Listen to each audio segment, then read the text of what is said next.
They're not going to be on anything that's outside of the top 0.5%.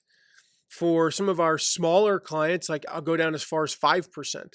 If you're starting out, one of my recommendations, if you've never done a podcast interview, don't do a podcast interview in the top 1% on your first one.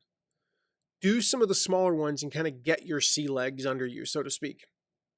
But you can see this and order them. And again, I recommend being on smaller podcasts to start. When I did my book launch, the first 5 podcasts, and this is something I use with all of our clients now, the first 5 podcasts that I was on were purposefully smaller podcasts. Like they were in the 2 to 5% range in terms of rank.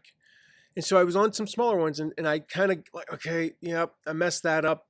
You know what? I should have done that. And I think I shared this on an episode before, but that's when I was on an episode. Yes, I wrote my book. This is long before AI. So I wrote Turn Your Passions into Profits. Every word in there was written by me. And yet they asked me about the 8 steps the 8 steps in this one chapter. And I'm like, oh my gosh, I don't remember what I called step 5. What did I actually call it? Because I've been teaching these for years, but I didn't necessarily have an alliterative name for those steps and things like that. And I'm like, I don't remember step 5. And I'm panicking. I'm trying to find it in the manuscript, flipping through the pages.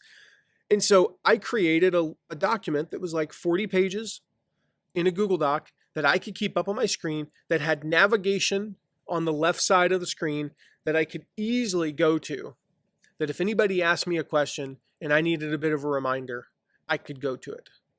Or just like even things like, okay, if they ask me about this, here's the stories. Here's my 3 core stories that I want to tell around this idea. And I didn't have the stories written out. I know the stories, but it was like, tell the story about my dad. Tell the story about the time, the coach ran the stop sign.